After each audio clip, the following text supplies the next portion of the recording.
Stephen. Andrew. Do you fancy spending a quiet night inside number 9? Always.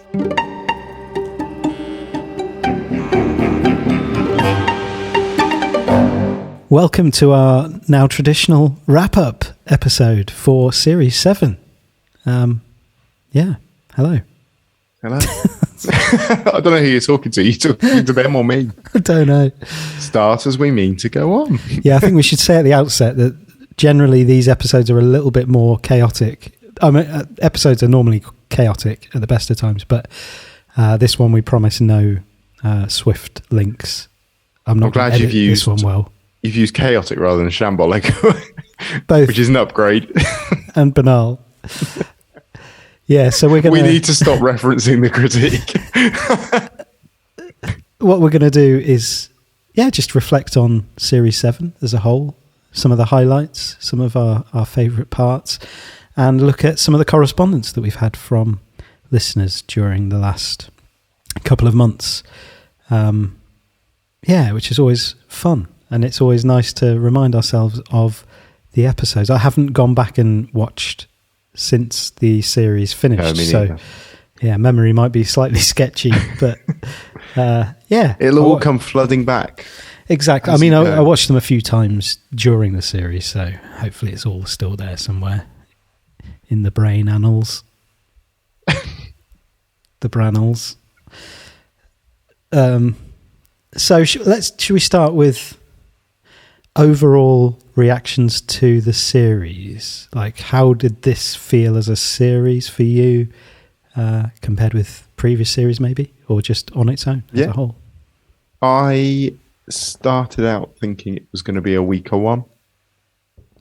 It had a feeling of, I know I was quite harsh on that first episode, Merrily Merrily, when it first came out, and then was terrified to see that Reese was tweeting whilst clearly listening to it. Yeah. But oh no.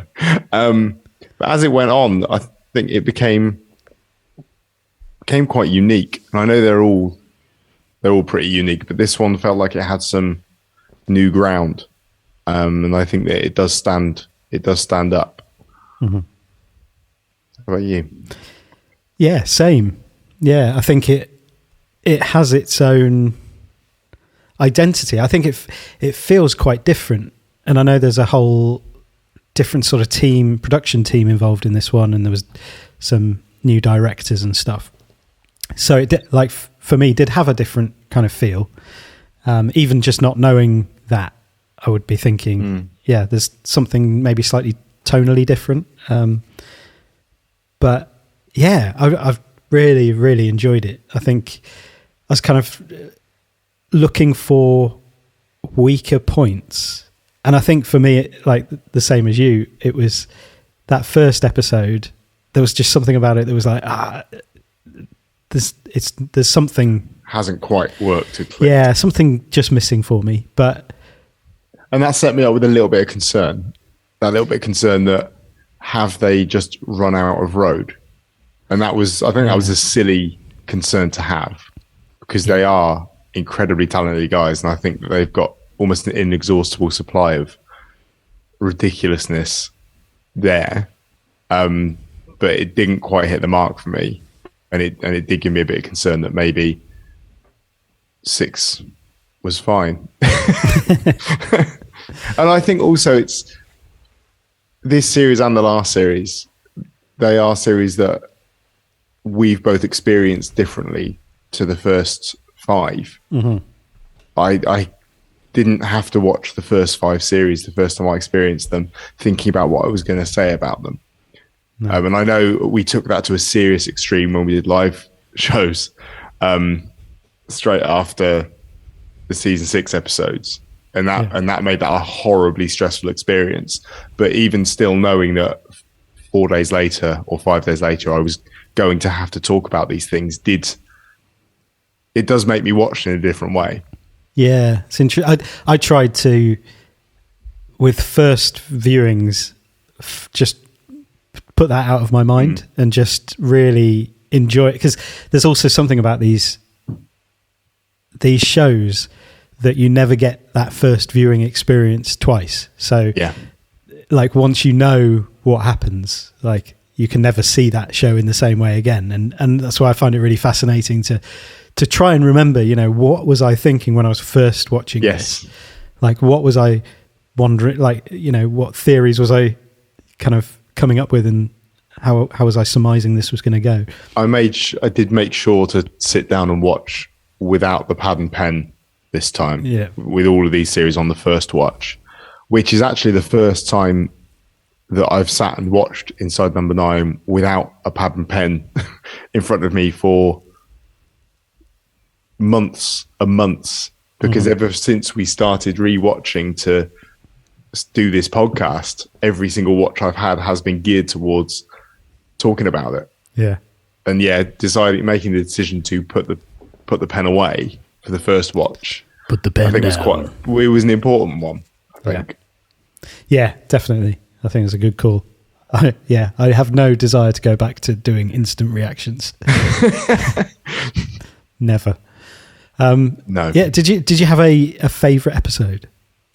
I did. I think. No, actually, I don't. I've got a 3-way tie going on. I think I've just realised. Okay. Between Random Act of Kindness, Wise Owl, and Mr. King. Okay. Yeah. Good. How about you? I think Wise Owl is the one that just feels like a really special episode. It's like a real standout episode. I think the ending might have done it for that. I think that's what may push it up there as the best one, is the way that there's that shift at the end to being such a hopeful, happy ending. Despite the horrific subject matter. Yeah. I mean, like, genre and tonally, there are different. It's horses for courses, isn't it? Like, it, you know, if I'm looking for a funny episode, I'm not going to Wise Owl. No. Although there are the drunk owl is pretty funny. Yeah, but in a not in a good way, pretty sinister, dark way. Yeah, like I think for sheer humour, actually, Merrily has a lot of. I think Diane Graham kind of does that, doesn't Morgan? Sorry, not Diane Graham. That's someone else. Diane Morgan does someone that. you work with. Might be a long time ago. Anyway, I think she kind of does that. Having her involved with the one-liners and things was. Yeah, and I think that's, for me, Merrily, that's where it is a really strong episode. If you are just sort of engaging with it at that comedy level and at the level of League of Gentlemen getting back together and all of that stuff, like it's a really, I could imagine popping it on for, you know, even though it's like it does sort of go slightly dark, but it does. In my mind, it's not a dark episode. Like I don't hold it in that sort of area, as like, you know, when you sort of park the episodes into different categories or whatever. I think it's a comedy one more in my mind, and obviously Kidnap. Interestingly, that was we had no correspondence about Kidnap, and it was the least listened to episode of our podcast and the least watched video on YouTube. And no engagement about it. Yeah, I don't know. I have no idea. I was, trying to figure out why that might be, and whether it's just, it kind of is what it is, and there's nothing much to unpack, even though there could potentially be stuff to unpack there. But I do. Yeah, unless it just sort of does it for you. It's quite a good episode for that.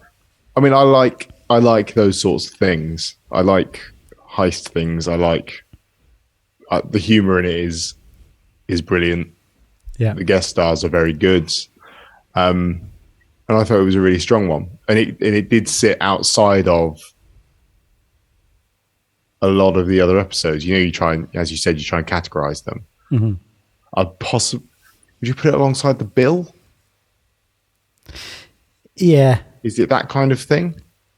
I think it's, because it's like heisty, and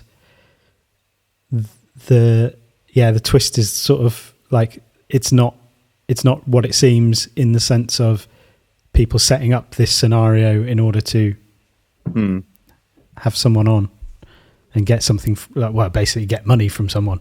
It's like, so that goes very in the bill similar. box. Yeah. That's going in the bill box. It's in the bill box. Yeah. Yeah, and it'd be interesting to think like parallels with other series, because I don't think it lines up. You know how in the first, like 1, 2, maybe 3, however many, you could almost like see the episodes as similar. Yes. First episodes, the this kind of claustrophobic This one. is one of these ones. Yeah, exactly. I don't think this one has, and I don't think Series 6 had that really either. No, and I think they did make that shift away, and that's what kind of gives it its own identity. And I don't know whether the initial feelings about the first episode were a bit sort of, this doesn't fit in with, I know you said Series 6 didn't really either, but whether the fact that that first one didn't really feel like it fitted into anything kind of gave that impression of, is everything all right here? Yeah, I think. But it turned out to be. I wonder. Yeah, I was just thinking, there's not like an equivalent. There's none of the other episodes in Series 7 would fit that traditional first episode role, I don't think. So it's not like they've kind of moved the order around. Yeah. So in terms of Merrily, we might as well start there with correspondence. So there was just some stuff on YouTube, I think. So Generic Gooner said, I wasn't blown away by this one, but at the same time, I just reveled in the duo's writing talents as we just experienced the conversations. I like certain setups and payoffs, the biggest one being the dyslexia thing. This was quite, interesting when you consider how Steve's character misreads the invite and doesn't follow the round robins from Reese's character. The fact Diane's character says she cried after reading the book. Yeah, exactly. It's funny until the penny drops when the reason behind the book is revealed. That's the sort of stuff that makes even a lower level episode still a joy in writing terms. Yeah. That's true. I hadn't, quite thought of that being the invite, the link between the invite and the dyslexia. But he's right. That is great writing, and it's all those things that are going on in the background there. Mm-hmm. And maybe that's what that episode is it's more about lots of little things that are going on rather than one big thing. Yeah. And I think that's kind of why the ending of it is a bit of a shame, because it tries to make it something it wasn't, is how I kind of feel about it. There's no kind of allusion to any of those little threads that were going on at that final ending that's supposed to be a payoff, because it's kind of driven to be all about him, and it wasn't about the others. And actually, it's the conversations between the others and what they've done with their lives, as the Generic Gooner said. Those are the nice things. Yeah, and it weaves together, writing-wise, everything weaves together really well through those conversations and those interactions. Yeah, that's really interesting. I wonder whether that was we just need an end and it did feel a little bit clumpy in that sense. I'm not going to say it again. I'm not saying the phrase. That phrase is going to haunt me. Does it rhyme with Pam listed? It does, very much so. And Graham said, I really enjoyed this episode, but the ending confused me. What happened to the other 3 characters? Are they really there? Did they fall in the water and die? I'll have to rewatch it. Great podcast, guys. Thanks, Graham. I think there's probably generally accepted interpretations. I think so. That no, they didn't fall in the water and die. They were okay. I don't know who. They said they're on the other side. Yeah, the other side to death. So like that would be life. I think. Who knows how they got away, or if indeed they were really there. So I'm sticking with that. I think, to be honest, I think you should stick with that.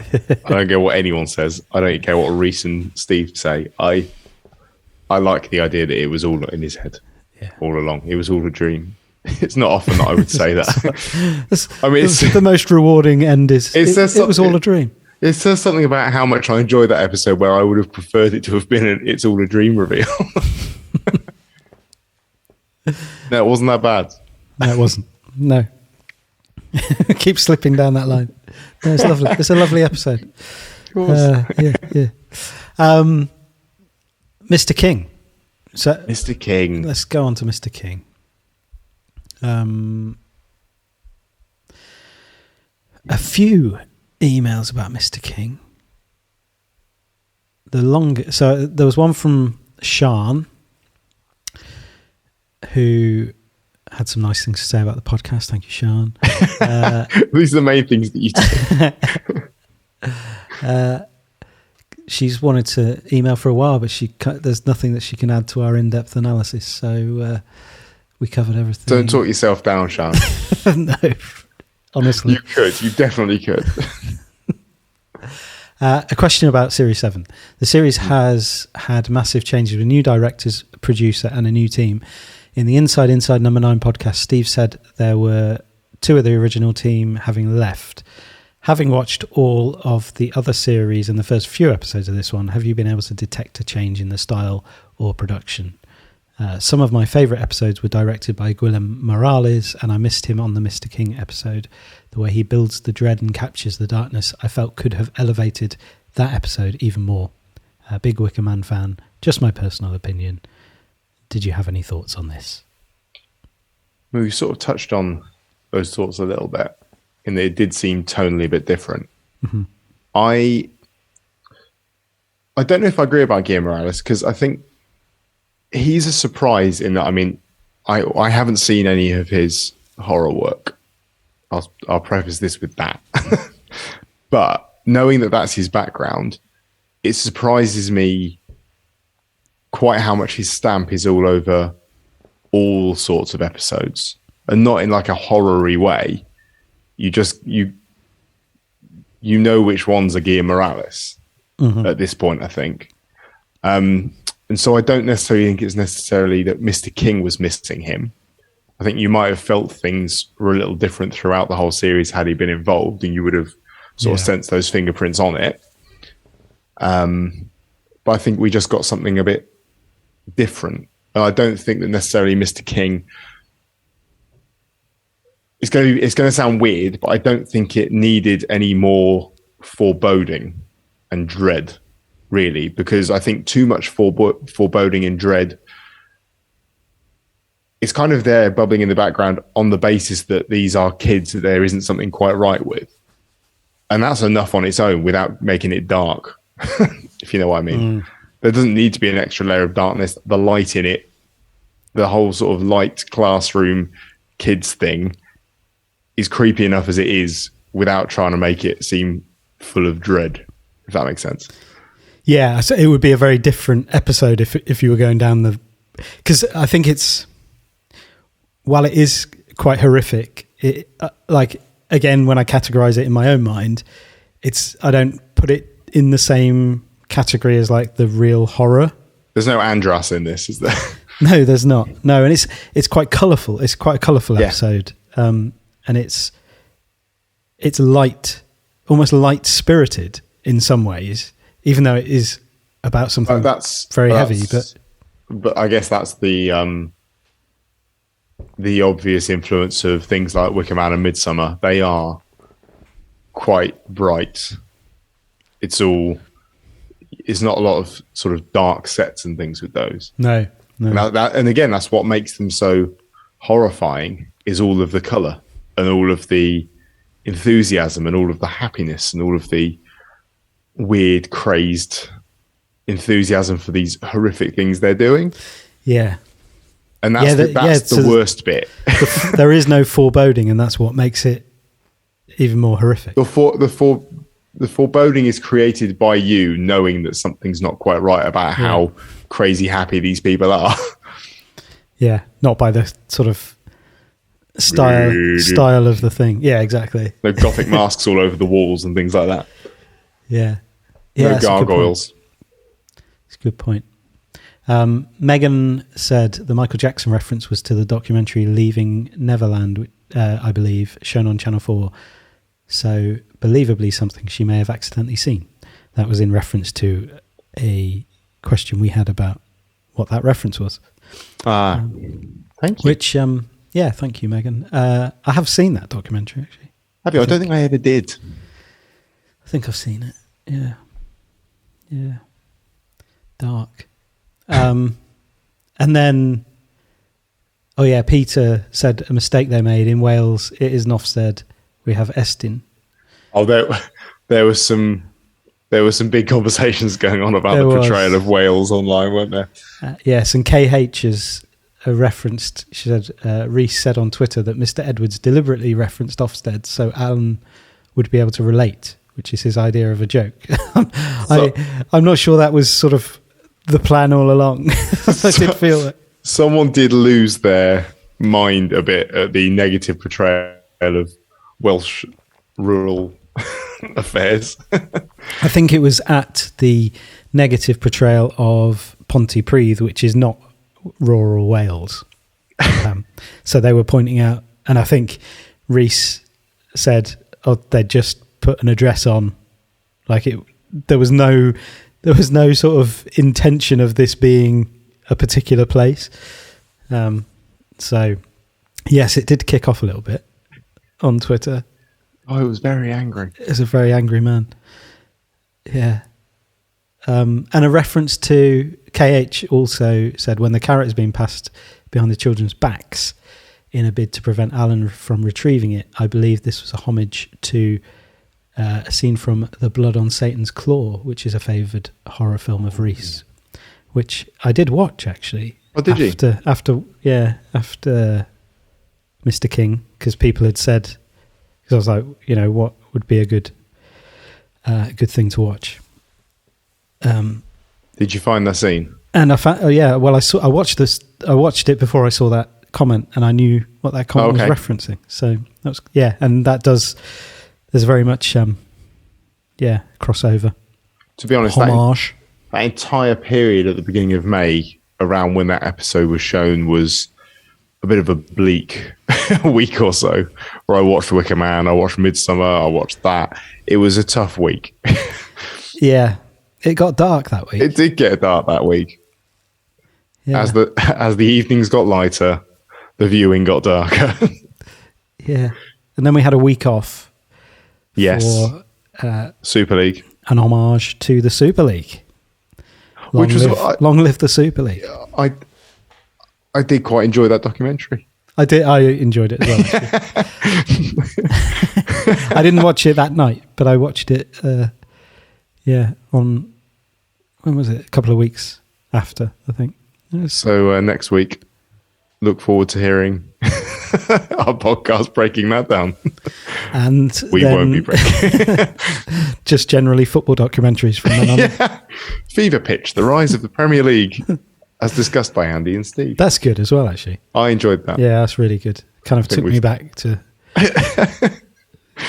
important parts of my formative years. Anyway, if you'd like to hear more about the important parts in Andy's formative years, listen to Forming Andy. Then Nine Lives Cat was the next one, which we haven't mentioned. Yeah. No, we haven't. And I did enjoy Nine Lives Cat quite a lot, actually. But it was the layers on layers on layers on layers. Mm. Quite an onion episode, really. It was very oniony. Oniony, and a French onion soup. Yeah. It's one of those I enjoyed, and I think I will enjoy more watching it than I do remembering it. Like, it's not one that when I think about it... Not a lot's coming to mind. Mainly just the gasps and faceless kids. Yes. And we had correspondence about faceless children. We did a picture of Stephen Reese looking like faceless beings. Yeah. Yeah. From Nadine. Then didn't actually remove their faces. No, but they did look. They did trick look of the faceless. They did, yeah. Which was at the Insider's Guide event. One of their tour shows. Oh, was it? I think so. All right. Because they toured it. They went around. Oh, did they? Okay. Shows what I know. And then Lizzie had some helpful stuff about Stephen King, which obviously we're not as au fait with that as others. I've seen the film of The Dark Tower, although I feel that most people who have enjoyed the books of Stephen King a lot did not like the film The Dark Tower. I've not seen it, and I've not read it. No, haven't read much Stephen King, actually. No, I've read a few. Yeah, a few. Misery. All the big On Writing. Which is not. What's your favourite Stephen King book? I think my favourite. To say the best of Stephen King. I think my favourite Stephen King book is On Writing. His memoir about writing. That is essentially a best of the Beatles answer, isn't it? Yeah, but I do know I've read The Shining as well, and I enjoyed it. I read The Green Mile. That was him, wasn't it? Yeah, it was. That was when he was his short stories. Off genre. Yeah, Shawshank. Yeah. Should we just name things we know? We're currently on prison books. Some more? No, I'm out of that, actually. Yeah, I'm done. But yeah, Dark Tower, apparently. So is that he inserts himself as the author into the book? I don't know, apparently, actually. Maybe. I assume so. Lizzie is suggesting there. Yeah. And we had Lee left a message on this one on the old YouTube, saying that he found Nine Lives Cat the weakest of the series. So I don't know if that was at the end of the series or just so far. I didn't put a timestamp on my note there. Okay. So yeah. Are you looking things up there? I was having a quick look at... Are you reading Dark Tower? Stephen King. I'm just reading it. Shall I? Quick read through? Give me a minute. Read it? I'll be with you in a minute. Good book. Good book. Am I going to Johnny Five this? Yeah. Oh, I'd be so so jealous of Johnny Five. You weren't expecting that, were you, listeners? A Johnny Five reference. What was it called? Short Circuit. Short Circuit, yeah. That's good. Yeah, very good. The week after we do the Super League, we'll do Johnny Short Circuit. Just sort of 80s children's films. Look forward to Batteries Not Included. War Games. Honey, I Shrunk the Kids. Honey, I Shrunk the Kids. Bernard's Watch, I think we should do that in a series. That's not an 80s children's film. Yeah, but no, just that's a 90s children's series. Yeah. It's a lot of material there.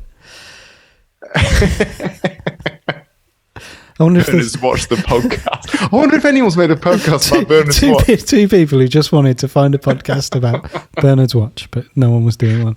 They made one. In the hope that someone would take over and make a better one. Yeah. If you'd like to hear, head to YouTube and hit that subscribe button. We did have a message saying not to do one about Wordle, which is fine. I don't think there'd be a lot, would there? It would be every day. Have you done Wordle? Yep, did it in 4. Oh, I did it in 3. Don't tell me what it is. Okay, mate. See you tomorrow. Yeah. In fact, I've stopped really with Wordle. I've let it slide.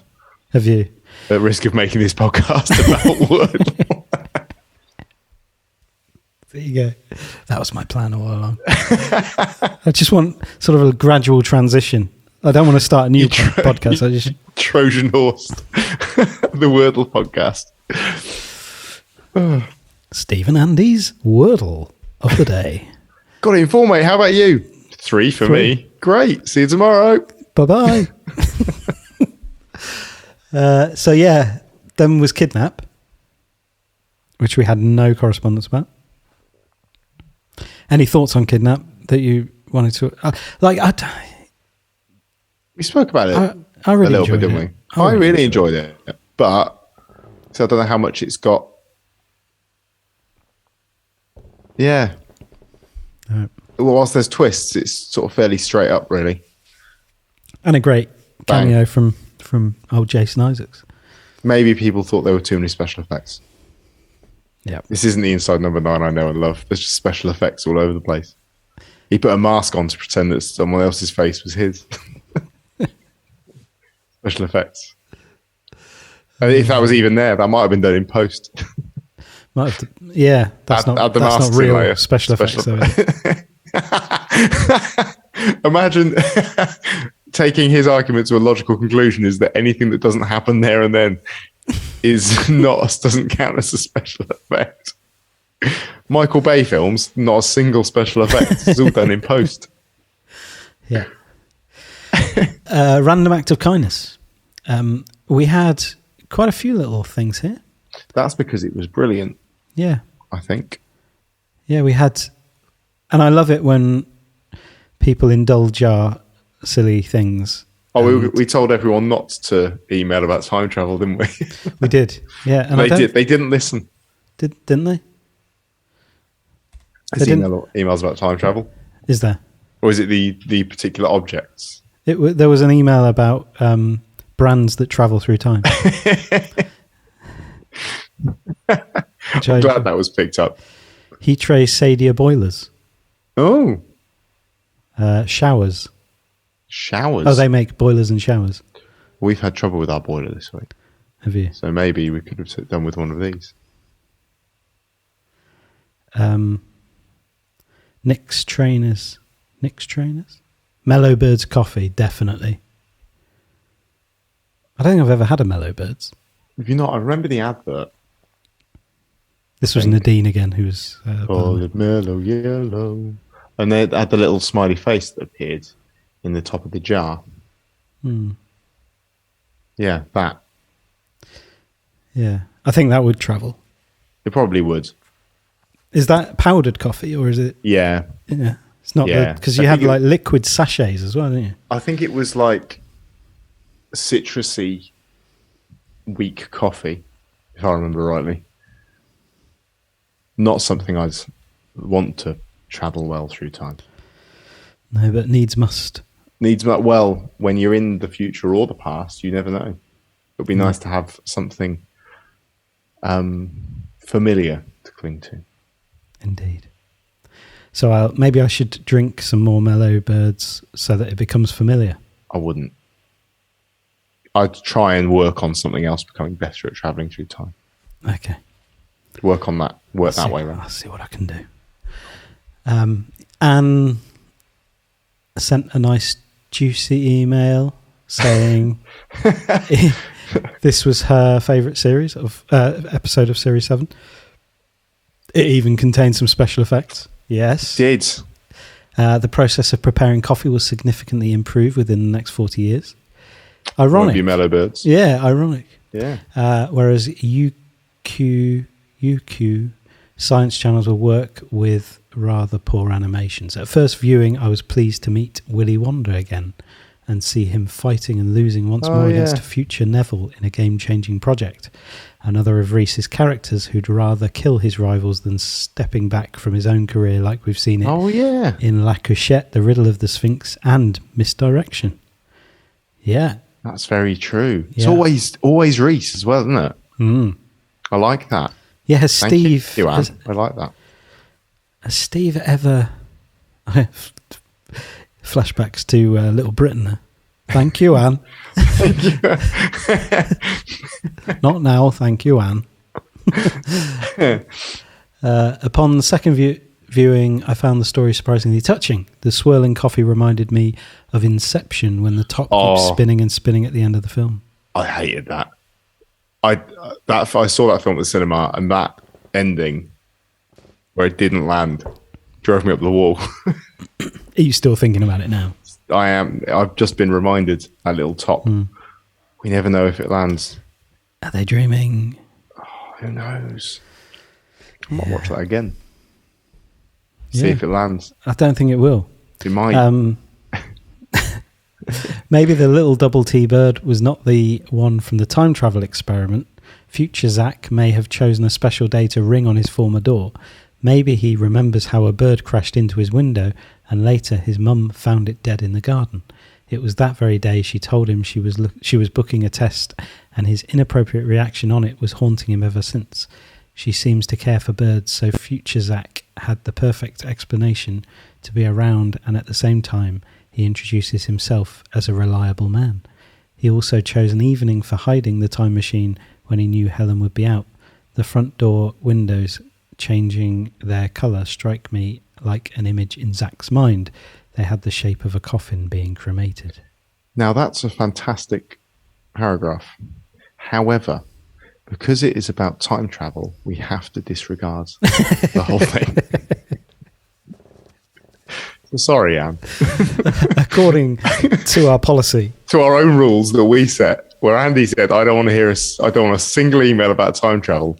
You've written about time travel. Oh, but that was a good email. It was. It's such a shame that it's fallen foul of your rule. If only there was a way you could go back and change the rule. I would, if I could. I would. But unfortunately, we're not allowed to even think about it. Because time travel's stupid. No, I can't dismiss this completely. As funny as it would be, I can't dismiss this. It's really good. Yeah, and Liam said, strongest episode of the series for me, even though I unfortunately got the twist spoiled for me when looking up the episode on Google. That is so. It's one you don't really want to know that it's about time travel. That's He took responsibility for that himself. Good. He went I'm glad for something. Because he can't blame anyone but himself. I mean, there have been a few things that I've seen on Twitter that I think it's easy to post things without thinking, okay, people might not have watched it. And so with that, especially, even just saying, oh, Back to the Future, it's like, you've just ruined it. Yeah, that's true. I struggle to know what is the correct amount of time. Because it does get to a point where, like, if you haven't watched it yet, you don't deserve to get angry about spoilers. Like, you can't whinge about Game of Thrones being ruined when you've ignored it for 3 weeks. Like, it's going to happen. Just deal with that. But 20 minutes, maybe a bit quick. Yeah, I'd say maybe, a couple of weeks. Give it a couple of weeks. You reckon? As long as that? Well, I think I'm a bit more brutal. If you wanted to experience that much, you need to reorganize your priorities. No, maybe that's true. Maybe it's difficult. It's a difficult era, isn't it? Really, it is. Stay off the internet. I think that would be my advice. Yeah. I mean, you can always use the mute function on Twitter if you want to mute every Inside Number 9 reference from your timeline, so you don't see any of it. Or go and find out what the episode's about and then mute that so you never know. Mute Back to the Future.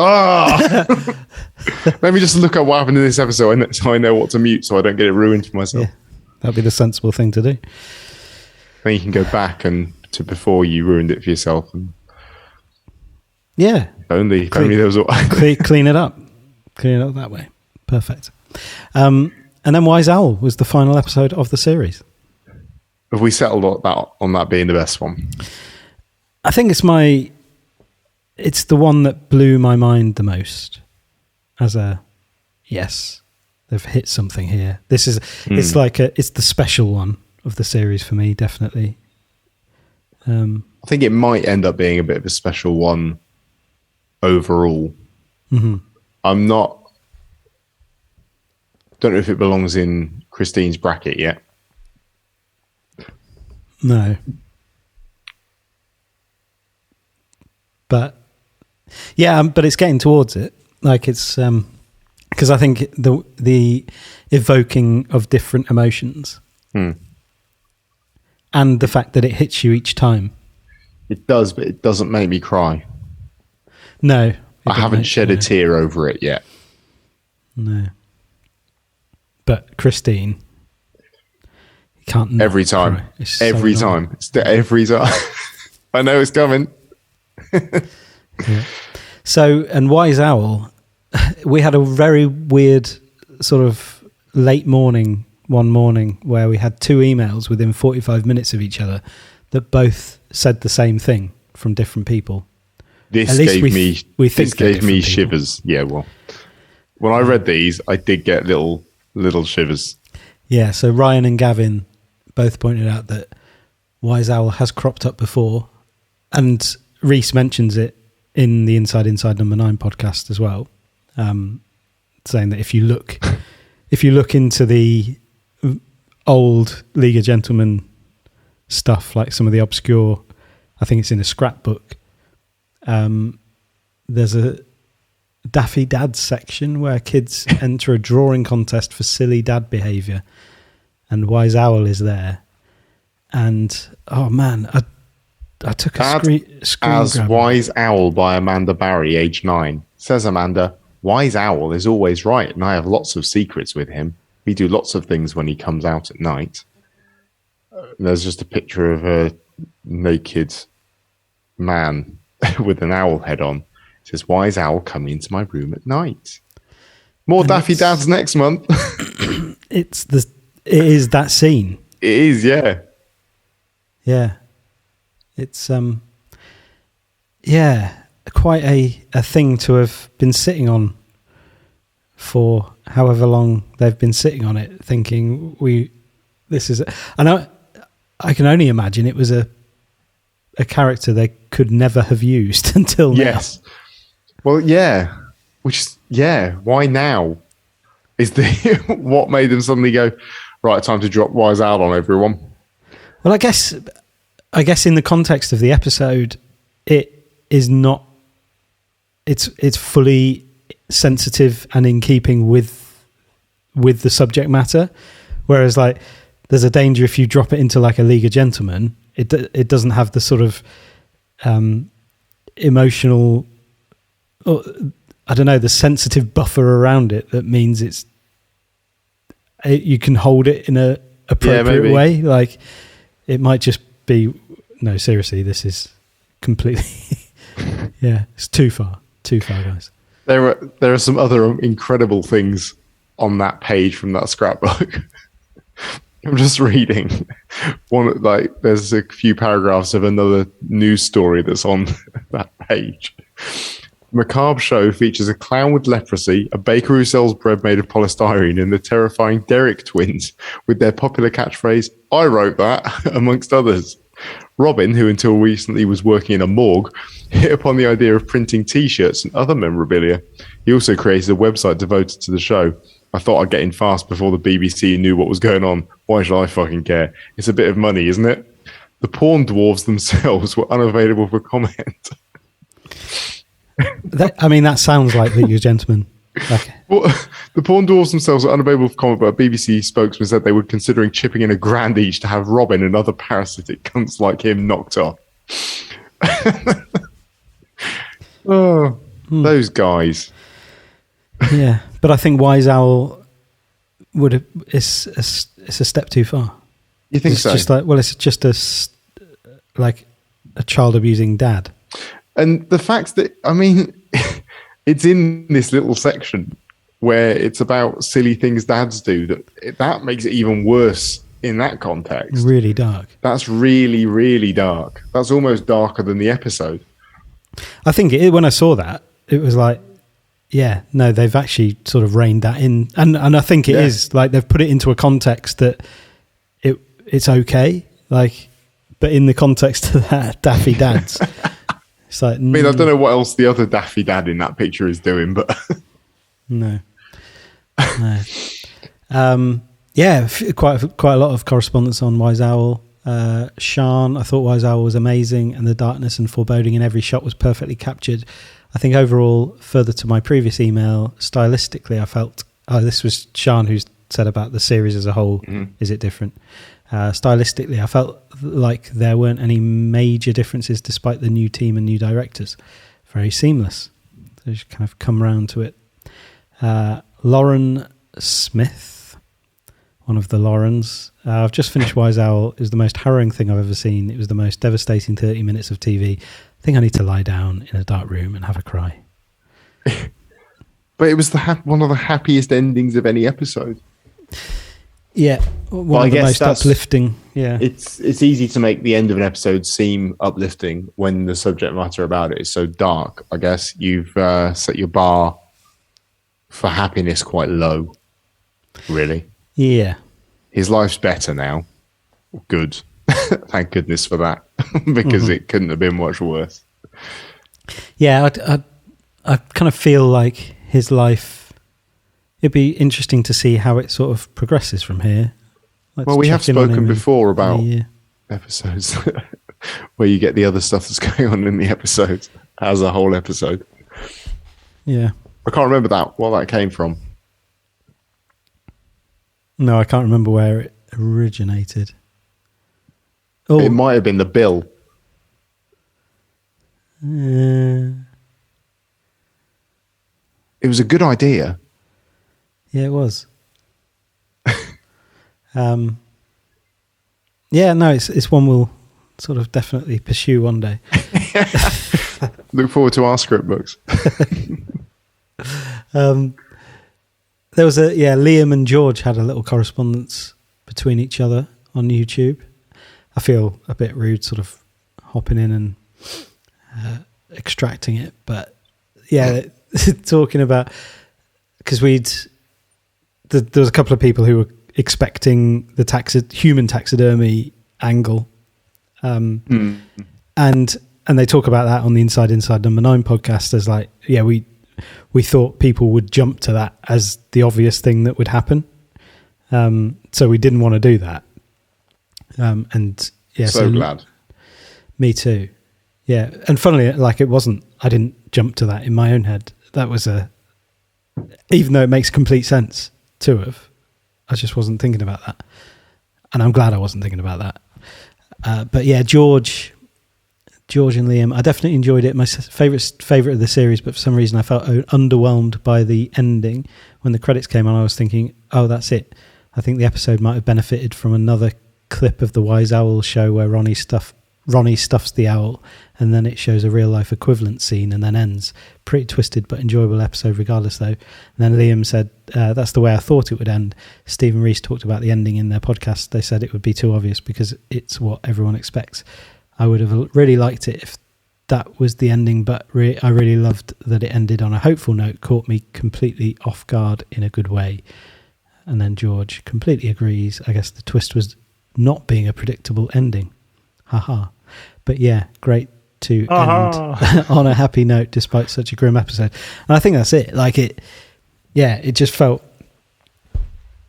like, I think if it would be bleak if that ended without that note of hope. Oh, definitely. Yeah.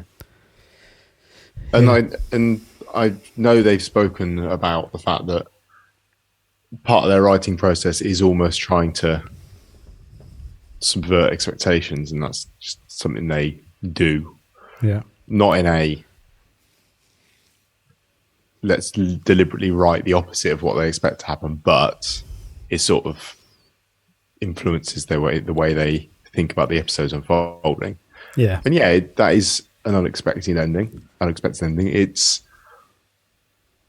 a happy ending. It's a really nice thing to happen. And yeah, go on.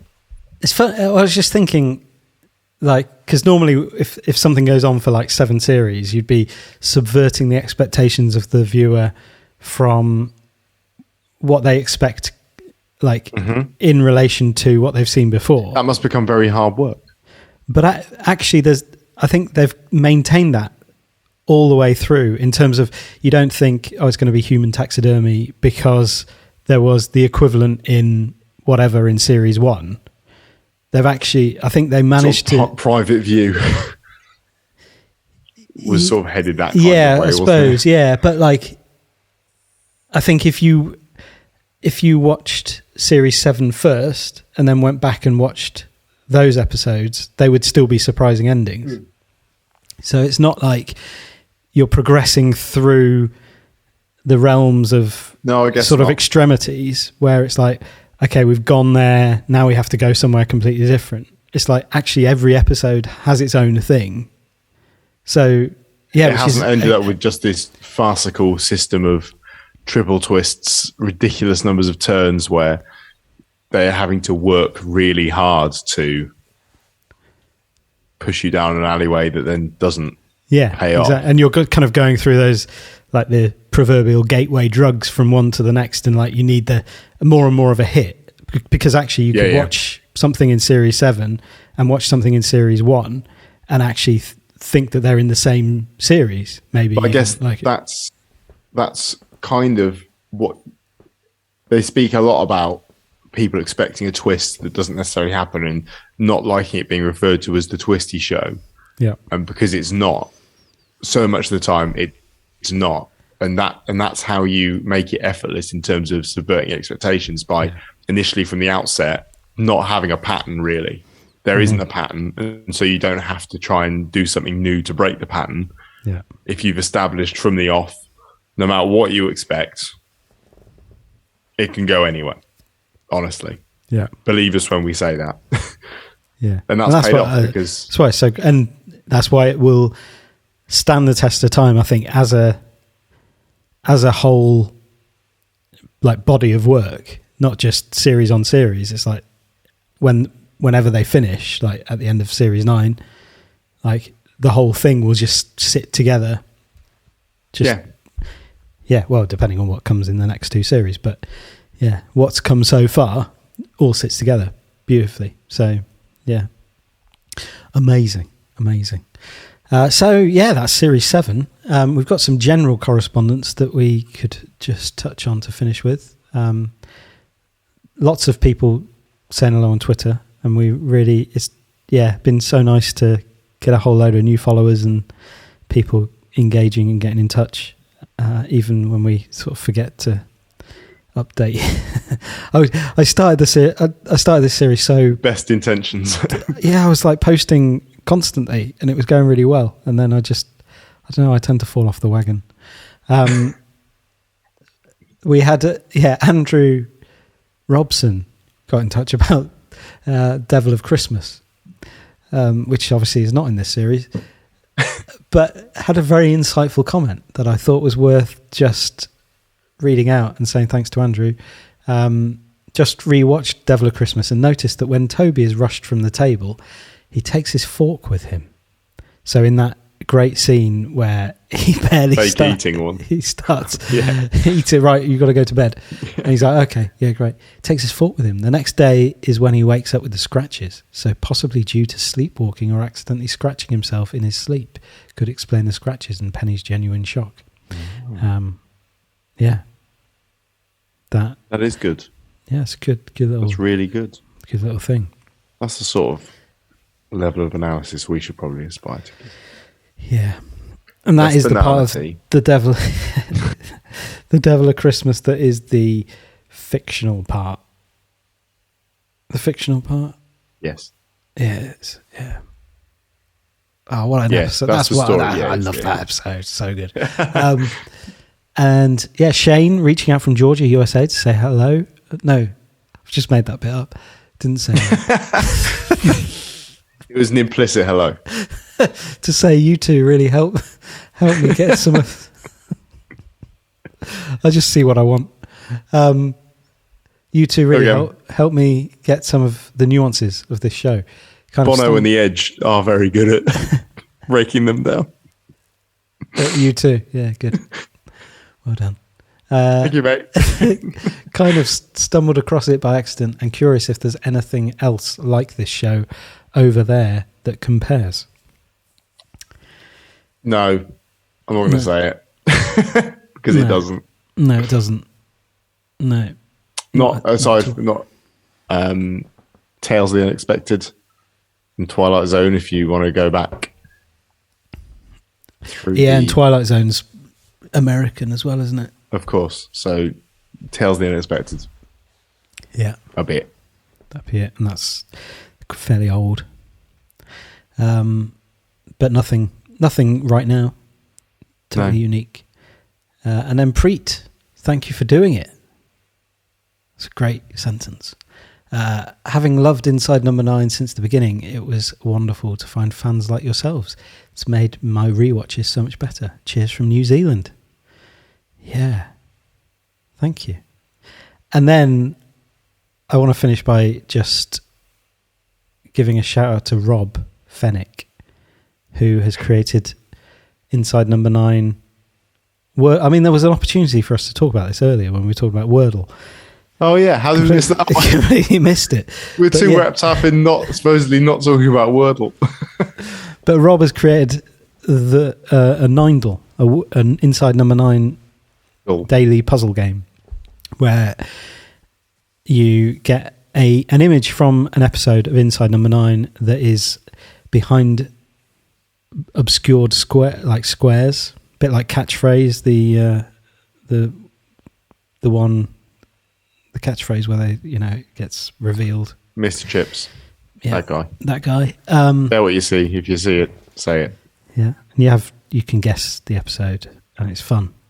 So well done, Rob, and thank you for pointing us in the direction of is that the full extent of your review? You can do it, and it's fun. It is, and it is quite challenging. I've found the most challenging thing is to remember the title of the episode. The titles sometimes elude me. Like today, Hurry Up and Wait. It was. I could see the image. I knew the image. I was about to say you've ruined it for people, but this is not going out. I'm not putting this out now. There'll be some people at 10 to 10 who are livid. Yeah. So go to 9.robfennick.co.uk if you want to play that. So it's the number 9. Not this again. You. Look, don't interrupt it. It takes longer if you interrupt me. The number 9. ROBFENECH.co.uk. Go and play. You said that like an old man typing it. I felt like an old man saying it. Yeah. Like one finger pecking. Yeah. Tap, tap, tap, tap. You haven't turned your keyboard sounds off. Hey. Yeah, great. I think we're through. Finally. Yeah, it's been fun. It's been a great series, and I don't know, we might put some episodes out between now and whenever the next series airs. I'm sure we'll. I mean, there's the European something. Super League, there's the Rise of the Premier League. We can find some more, and the whole of Bernard's Watch, and your formative years. So yeah, there's plenty to. That's a 12-part series. So yeah, so if people want to hear that, then if you're one of Andy's old teachers and you'd like to get in touch, yeah, don't. Especially if it's about time travel. Yeah. So yeah, I don't have anything more to say. Do you have anything more to say? I don't. No, cool. I'm good. Well, we'll catch up with everyone very soon. Thank you so much for joining us for the ride. It's been fun. We'll do it again soon, hopefully. Yeah. All right. Bye-bye. Bye-bye.